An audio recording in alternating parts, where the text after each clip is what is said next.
నమస్కారం. బీఆర్కే భక్తి ఛానల్కి స్వాగతం. నేను పద్మ. మనతో పాటు స్టూడియోలో ఉన్నారు శ్రీచక్రపీఠం వ్యవస్థాపకులు, ప్రముఖ జ్యోతిష్య పండితులు డాక్టర్ ప్రదీప్ జోషి గారు. వారిని అడిగి మనకున్న సందేహాలన్నింటినీ కూడా నివృత్తి చేసుకునే ప్రయత్నం చేద్దాం. నమస్కారం గురుగారు. శ్రీమాత్రే నమః. గురుగారు, 15 నుంచి గురువు స్థానం మారబోతుంది. అంటే ఏ రాశులకి ఎలా ఉండబోతుంది? శ్రీ గురుభ్యో నమః. శ్రీమాత్రే నమః. దేవానాం చ ఋషీణాం చ గురుం కాంచన సన్నిభం వందనీయం త్రిలోకేశం తం నమామి బృహస్పతి. శ్రీమాత్రే నమః. ఇందాక ఒక శ్లోకం చెప్పాను. దేవానాం చ గురూణాం చ దేవానాం చ ఋషీణాం చ గురుం కాంచన సన్నిభం. అంటే దేవతలకు మరియు ఋషులకు ఆయన గురువు.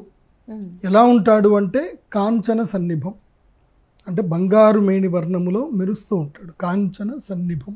వందనీయం త్రిలోకేశం, అంటే 3 లోకాలకు కూడా ఆయన గురువు. వందనీయం తం నమామి బృహస్పతి. ఆ బృహస్పతి గ్రహానికి నమస్కారం. బృహస్పతి గ్రహము అదృష్ట యోగప్రదమైనటువంటి గ్రహము. ఉన్నటువంటి నవగ్రహాల్లో సంపదను, స్థైర్యాన్ని, సంతానాన్ని, అదేవిధంగా ధర్మబద్ధమైనటువంటి మార్గాన్ని, ఇవన్నీ కూడా ప్రసాదించేది గురుగ్రహం.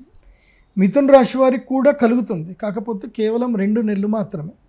అక్టోబర్, నవంబర్ ఈ రెండు నెలల్లో ఏం జరుగుతుందంటే గురుగ్రహము మిథున రాశి దాటి కర్కాటక రాశి లోపలికి ప్రవేశిస్తాడు. మళ్ళీ వక్రత్వంలో వెళ్ళిపోయి మళ్ళీ మిథునంలోకి వెళ్ళిపోతాడు. సో గురుగ్రహము రుజుగతి అయ్యి, అంటే ఇప్పుడు ఏంటంటే అతిచారము అంటారు, అంటే చాలా ఫాస్ట్గా వెళ్తాడు గురుగ్రహం. ఇప్పుడు ఫాస్ట్గా వెళ్ళిపోయి అక్టోబర్లో, అంటే ఇప్పుడు మే అంటే May, June, July, August, September, October, అంటే 5 నెలల తర్వాత, అంటే 5 నెలలకే ట్రాన్సిట్ ఎక్కువ అవుతుంది. సో తొందరగా వెళ్ళిపోయి కర్కాటక రాశి లోపలికి ప్రవేశిస్తాడు. సో కర్కాటక రాశిలో పుష్యమి నక్షత్రంలో ప్రవేశిస్తాడు. గురువు పుష్యమి నక్షత్రంలో ప్రవేశించగానే అద్భుతంగా ఉంటుంది. అంటే పుష్యమి నక్షత్రం వరకు రాడు, పునర్వసు 4వ పాదం లోపలికి ప్రవేశిస్తాడు. 4వ పాదం లోపలికి వెళ్ళి అలా పుష్యమి దగ్గర దాకా వెళ్ళి మళ్ళీ వెనక్కి వచ్చేస్తాడు. సో పునర్వసు, పుష్యమి, ఆశ్లేష. పునర్వసు 4వ పాదము, పుష్యమి, ఆశ్లేష 4 పాదాలు కర్కాటక రాశిలోకి వచ్చేస్తుంది.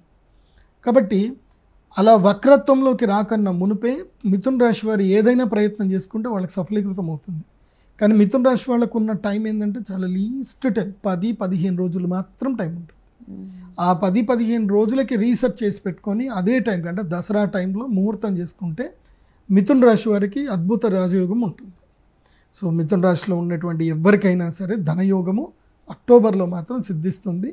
దానికి తగ్గట్టుగా మీరు మీ ప్రయత్నాలు చేసుకుంటే బాగుంటుంది. కుబేరుణ్ణి ఆరాధన చేయాలి. గురుగ్రహం బాగా లేకపోతే గురుగ్రహ మంత్రముతో కుబేర సంపుటి మంత్రం ఒకటి ఉంటుంది. ప్రత్యేకంగా ఆ మంత్రంతో కనుక మనం యాగం చేసుకోగలిగితే జీవితంలో ఒక్కసారైనా, అది ధనత్రయోదశి కానీ అక్షయ తృతీయ కానీ ఈ 2 రోజులు చేయించుకోవాలి. మిగతా ఏ రోజు చేసినా ఫలించదు. కేవలం 2 రోజులు, ధనత్రయోదశి, అక్షయ తృతీయ. లేదంటే ఒక్క ముహూర్తం వస్తుంది సంవత్సరానికి, 2 రోజులు మాత్రమే ఆ ముహూర్తం వస్తుంది. గురు పుష్యామృత యోగం, గురువారం పుష్యమి నక్షత్రం వచ్చే రోజు. ఆ విధంగా గురువు అనుగ్రహం గురించి అని మనము ప్రయత్నాలు చేయొచ్చు. అయితే గోచార రీత్యా కూడా గురువు వస్తే, జాతకంలో గురువు బాగా ఉండాలి, గోచారంలో కూడా. గోచారం అంటే ప్రతి సంవత్సరము గురుగ్రహము మారుతూ ఉంటాడు. సంవత్సరానికి ఒకసారి, అంటే 12 నెలలకు ఒకసారి గురుగ్రహం మారుతూ ఉంటాడు. ఆ మారినప్పుడు గోచారం కరెక్ట్గా ఉంటే కనుక తప్పకుండా గురువు అనుగ్రహిస్తాడు. ఇది ఏంది 100% రిజల్ట్. జాతకంలో గురువు బాగా ఉండాలి, గోచారంలో గురువు రావాలి.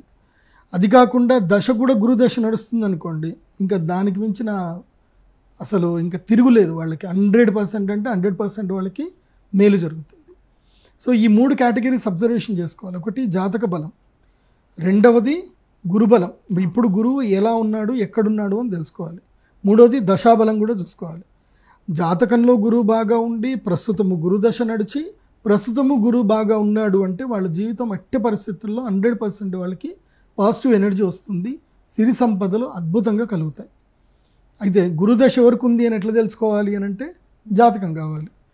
ఎప్పుడు గురు దశ నడుస్తుందని మనకి ఎలా తెలుస్తుంది? అవును. దశలు కూడా చూసుకోవాలి. జాతకంలో గురువు బాగా ఉన్నాడా లేదా ఒకటి, అది జ్యోతిష్ శాస్త్ర పండితుడే చెప్తాడు. గురుదశ ఎలా ఉంది అనేది మనం హోరోస్కోప్ పీడిఎఫ్ కనుక ఆర్డర్ చేసుకుంటే దాని లోపల వస్తుంది. ఇప్పుడు నా వెబ్సైట్లో ఉంటుంది, pradeepjoshi.com వెబ్సైట్లో మీరు హోరోస్కోప్ పీడిఎఫ్ ఆర్డర్ చేసుకోండి.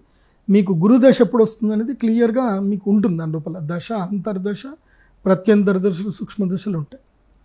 సో ఇప్పుడు మీరు అడిగింది ఏంటి అంటే ఈ పరిస్థితికి ఇప్పుడు రావాలి. ఈ రెండు తెలుసుకోకుండా గురుగారు చెప్పారు నాకు బాగుంది అని చెప్పేసి ముందుకెళ్తా అంటే మాత్రం కరెక్ట్ కాదు.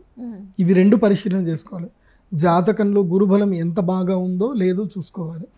నెక్స్ట్ ప్రస్తుతం ఏ దశ నడుస్తుందో కూడా చూసుకోవాలి. ఆ దశల ప్రకారంగా ఈ గురువు, గోచార గురువు ఎంత అనుకూలిస్తాడు అని అప్పుడు తెలుసుకోవాలి. ఓకే గురువు గారు, చాలా మంచి వివరాలు అందించారు. ధన్యవాదాలండి. శ్రీమాత్రే నమః.